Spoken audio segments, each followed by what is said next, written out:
जय हिंद। एक बार फिर से स्वागत है आप सभी का आपके अपने यूट्यूब चैनल जीके क्यूज पर। और आज की क्लास रेलवे आरपीएफ भर्ती 2024 के एग्जाम की कांस्टेबल और सब इंस्पेक्टर की जो भी स्टूडेंट तैयारी कर रहे हैं उन सभी के लिए जीके जीएस के इंपॉर्टेंट एमसीक्यू फॉर्मेट में 50 क्वेश्चन होने वाले हैं। तो बिना किसी देरी के चलते हैं अपने पहले क्वेश्चन की तरफ। और आज आपको मोटिवेट करने के लिए देखो मेरे पास 2 लाइनें हैं और इनको आप नोट कर लेना। यहाँ पर लिखा है कि पर्वतों को छोड़कर बहते हैं वो जिन्हें समंदर होना होता है, जख्म भी उनको बहुत लगते हैं जिनको सिकंदर होना होता है। तो बिल्कुल सही बात है, जितना ज़्यादा चाहिए उतना ज़्यादा रिस्क लेना पड़ेगा, उतना ज़्यादा मेहनत करनी पड़ेगी। तो चलते हैं दोस्त, हम करेंगे मेहनत को और सफलता इस बार आरपीएफ कांस्टेबल या एसआई की वर्दी आपको जरूर मिलेगी। तो यहाँ पे देखो दिया गया है कि 2011 के अनुसार कौन सा केंद्र शासित राज्य सबसे कम लिंगानुपात वाला राज्य है। तो यहाँ पे आपका सबसे सही जवाब जो है वो क्या होगा, यहाँ पे आपका राइट जवाब जो है वो होना चाहिए देखो आपका दमन व दीव। दमन व दीव ऑप्शन ए हो जाएगा यहाँ पे आपका बिल्कुल सही जवाब। और देखो मेरे भाई इसे आप नोट कर लेना, ठीक है, इस प्रश्न को आप नोट कर लेना। और चलते हैं मेरे भाई अपने अगले प्रश्न की तरफ। देखो यहाँ पे दिया गया है कि केंद्र शासित प्रदेश चंडीगढ़ में कितनी लोकसभा सांसदीय निर्वाचन क्षेत्र सीट हैं। तो निर्वाचन क्षेत्र सीट कितनी है चंडीगढ़ में, तो आपको बताना है। ये केंद्र शासित प्रदेश है, तो यहाँ पे आपका जो सही जवाब है वो होना चाहिए 1, जो कि ऑप्शन ए में दिया गया है। देखो मैं आपको बता दूं, ये आपके जो चंडीगढ़ है उसमें भी 1 है और आपकी पांडुचेरी है, पांडुचेरी ये आपके केंद्र शासित राज्य हैं। तो याद रखना इसमें भी आपके 1 है, ठीक है। देखो 1 पूरा लिख दूं सही से, ठीक है। पांडुचेरी याद रखना 1 है। आपका जो ये लक्षद्वीप है, ठीक है, लक्षद्वीप है, इसमें भी 1 है, ठीक है। क्या है? 1 है, आप याद रखना। और देखो आपको मैं बताऊँ, ये जो 7 दे रखा है ये आपका दिल्ली में है। क्या? दिल्ली में ये 7 सीटें हैं, तो ये भी आप याद रखना। और 5 जो दे रखा है आपकी ये हो जाएंगी जम्मू एंड कश्मीर। जम्मू एंड कश्मीर ये आपका हो जाएगा। तो यहाँ पे देखो आपको मैंने जितने मुझे पता थे मैंने आपको सभी बता दिए। और चलते हैं दोस्त अपने अगले प्रश्न की तरफ। देखो यहाँ पे दिया गया है कि बारडोली सत्याग्रह कब हुआ था। बारडोली सत्याग्रह जो है ये कब हुआ था, तो यहाँ पे आप क्या बताएंगे। तो याद रखना ये 1928 में हुआ था। देखो 1928 में। और यहाँ से एक चीज़ आप याद और रखना कि मैं आपको बता दूँ, देखो क्या हुआ था यहाँ पे, जो सरदार वल्लभ भाई पटेल जी थे उन्हें सरदार की उपाधि भी मिली थी बारडोली में। देखो हो सकता है कि पूछ लिया जाए, तो सरदार की उपाधि मिली थी, महात्मा गांधी जी ने दिया था इन्हें ये उपाधि। तो ये भी आप याद रखेंगे। और मैं आपको बता दूं कि कांग्रेस का लाहौर अधिवेशन जो है वो कब हुआ था, बताओ। कांग्रेस का लाहौर अधिवेशन जो है ये कब हुआ था, तो आप यहाँ पे क्या बताएंगे। तो याद रखना वो आपका हुआ था 1929 में हुआ था। कब हुआ था? 1929 में हुआ था। और प्रथम गोलमेज सम्मेलन अगर पूछा जाएगा तो आप क्या बताएंगे, तो वो भी आप याद रखना 1930 में हुआ था। प्रथम गोलमेज सम्मेलन जो आपका है ये गोलमेज सम्मेलन, देखो मैं ऐसे लिख देता हूँ ताकि आपको आइडिया रहे। गोलमेज सम्मेलन प्रथम जो है 1930 में हुआ था। और कांग्रेस का जो लाहौर अधिवेशन है वो दिसंबर में हुआ था, मुझे पता है दिसंबर में हुआ था 1929 में। तो ये भी आप याद रखेंगे। और देखो 1919 में जलियांवाला बाग हत्याकांड हुआ था जो कि 13 अप्रैल 1919 में हुआ था, तो ये भी याद रखना। और देखो 1939 में क्या हुआ था, तो यहाँ पे याद रखेंगे कि फॉरवर्ड ब्लॉक की स्थापना हुई थी जो कि सुभाष चंद्र बोस जी ने की थी। तो ये भी आप याद रखेंगे। और चलते हैं दोस्त अपने अगले प्रश्न की तरफ। और देखो क्या करना, आप स्क्रीनशॉट ले लिया करो तो ज़्यादा फायदा रहेगा। सॉरी। देखो यहाँ पे दिया गया है कि 1857 की क्रांति का नेतृत्व फैजाबाद से किसने किया था। 1857 से एक प्रश्न आपका जरूर पूछा जाएगा। तो यहाँ पे देखो हो सकता है कि फैजाबाद से पूछ लिया जाए किसने नेतृत्व किया था क्रांति का। तो याद रखना मौलवी अहमद उल्ला, मौलवी अहमद उल्ला। तो यहाँ पे आपका ऑप्शन ए हो जाएगा, मौलवी अहमदुल्ला शाह, ऑप्शन ए हो जाएगा। और देखो यहाँ पे जो लियाकत अली दे रखा है, तो लियाकत अली ने कहाँ से किया था, तो फटाफट बताइएगा लियाकत अली ने कहाँ से किया था 1857 की क्रांति का नेतृत्व। तो क्या ये इलाहाबाद से किया था इन्होंने, बताइए कमेंट बॉक्स में, क्या इलाहाबाद से किया था। और देखो खान बहादुर खान ने कहाँ से किया था, तो ये भी आप याद रखना इन्होंने बरेली से किया था। कहाँ से? बरेली से किया था, तो ये भी आप याद रखेंगे। और लखनऊ से किसने किया था, तो बेगम हजरत महल है, बेगम हजरत महल, ये भी आप याद रखेंगे। तो देखो ये आपसे पूछे जा सकते हैं और ये आपके पेपर से संबंधित है। और देखो प्रीवियस जो आपके 2019 का पेपर है वो भी मैंने देखा है, तो उनमें ये इसी टाइप से प्रश्न पूछे गए हैं, इसलिए मैं आपको ये प्रश्न सभी करा रहा हूँ। और इसमें वो भी प्रश्न है जो आपके प्रीवियस पूछे जा चुके हैं। देखो यहाँ पे दिया गया है, निम्नलिखित में से किस राज्य में जस्ता पाया जाता है, किस राज्य में इनमें से जस्ता पाया जाता है। आप मुझे बताइएगा। तो यहाँ पे आपका जो सही जवाब है मेरे भाई वो आपका राजस्थान, ऑप्शन सी हो जाएगा। ऑप्शन सी आपका जस्ता जो है राजस्थान में पाया जाता है। और देखो तमिलनाडु में, याद रखना पेपर में हो सकता है कि पूछ लिया जाए कि लिग्नाइट कहाँ पाया जाता है, लिग्नाइट। तो आपका जो लिग्नाइट है वो भी आप याद रखेंगे, लिग्नाइट आपका कहाँ पाया जाता है, तो आप बता देंगे भैया ये तमिलनाडु में पाया जाता है, ठीक है। और देखो आपका यहाँ पे मध्य प्रदेश दे रखा है, मध्य प्रदेश दे दे या फिर आपको पन्ना दे दे, ठीक है। तो मध्य प्रदेश जो है यहाँ पर हीरा पाया जाता है, तो हीरा भी याद रखना है।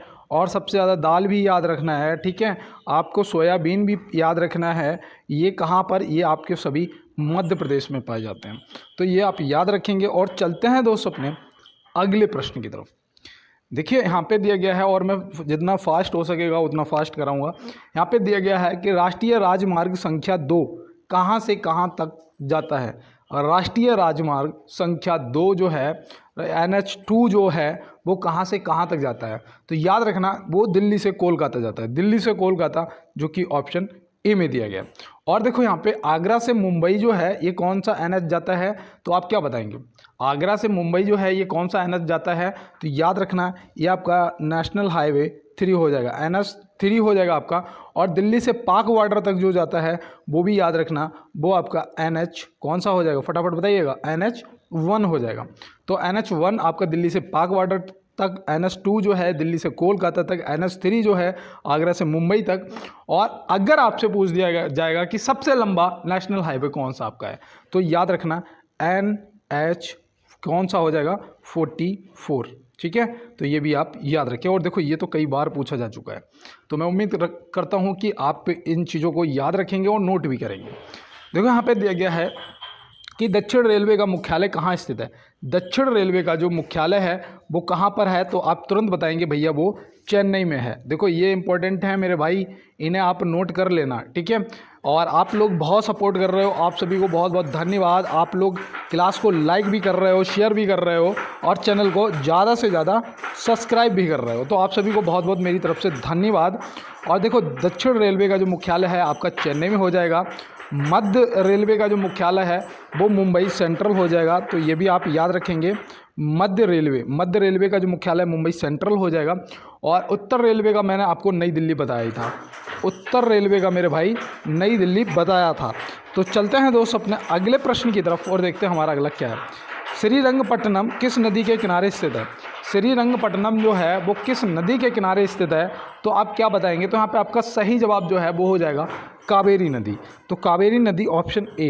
देखो नदियों के किनारे बसे हुए शहर आपसे ज़रूर पूछे जाएंगे, ठीक है। तो आप याद रखना, देखो ब्रह्मपुत्र से आप याद रखना जो आपसे पूछा जा सकता है, वहाँ पे आपको गुवाहाटी लिखा हुआ ज़रूर मिलेगा, गुवाहाटी। तो गुवाहाटी जो आपका है ये हो जाएगा आपका ब्रह्मपुत्र नदी के किनारे। और देखो गोदावरी के किनारे जो आपका शहर है वो भी याद रखना, जो आपसे ज़्यादातर पूछा जाता है नासिक। क्या पूछा जाता है, नासिक पूछा जाता है, तो ये भी आप याद रखेंगे। तो चलते हैं दोस्त अपने अगले प्रश्न की तरफ। सिडबी का मुख्यालय कहाँ स्थित है। सिडबी का जो मुख्यालय है ये आपका कहाँ स्थित है, तो आप क्या बताएंगे भैया लखनऊ में स्थित है। और इसकी स्थापना कब हुई थी, तो वो भी बता देना तुरंत कि 2 अप्रैल 1990, 2 अप्रैल 1990 में इसकी स्थापना हुई थी। तो ये भी आप याद रखेंगे। और चलते हैं दोस्त अपने अगले प्रश्न की तरफ। बौद्ध धर्म में कमल और बैल का प्रतीक क्या दर्शाता है। देखो ये प्रश्न है, ये प्रश्न पूछा गया है और फिर से इस टाइप से पूछे जाएंगे। तो बौद्ध धर्म में कमल और बैल का जो प्रतीक है वो क्या दर्शाता है, वो दर्शाता है जन्म को, जो कि ऑप्शन ए में दिया गया। और देखो मैं आपको यहाँ पे बताऊँ, यहाँ पे त्याग से याद रखना, त्याग जो है ये किससे दर्शाया जाता है, तो ये आपका अश्व मतलब जो घोड़ा होता है ना, अश्व, महानिष्कर्मण, ऐसे याद रखना। महानिष्कर्मण जो है ये बोलते हैं, तो घोड़ा जो है वो त्याग को दर्शाता है, ठीक है। तो यहाँ पे आप ये भी याद रखेंगे, ठीक है। त्याग को घोड़ा मतलब या फिर अश्व आप लिख सकते हो, अश्व, ठीक है, इसको नोट कर लेना। और देखो ज्ञान जो है, ज्ञान को किससे, बोधि वृक्ष से दर्शाते हैं, किससे, बोधि वृक्ष से दर्शाते हैं, तो ये भी आप याद रखेंगे। तो चलते हैं दोस्त मेरे अगले प्रश्न की तरफ और देखते हैं हमारा अगला क्या है। खिलाफत आंदोलन का आरंभ कब हुआ था? खिलाफत आंदोलन का जो आरंभ है वो कब हुआ था? तो याद रखना ये हुआ था 1919 में। 1919 ऑप्शन ए हो जाएगा आपका सही जवाब। और कहाँ से इसकी शुरुआत हुई थी? तो याद रखना लखनऊ से हुई थी। कहाँ से हुई थी? लखनऊ से हुई थी। ये भी आप याद कर लेना और ये आपके दोस्त काम आएगा। तो चलते हैं दोस्त, और देखो 1920 में क्या हुआ था? असहयोग आंदोलन का शुरुआत हुआ था और 1922 में इसे रोक दिया गया था। तो ये भी आप याद रखेंगे। और चलते हैं अपने अगले प्रश्न की तरफ।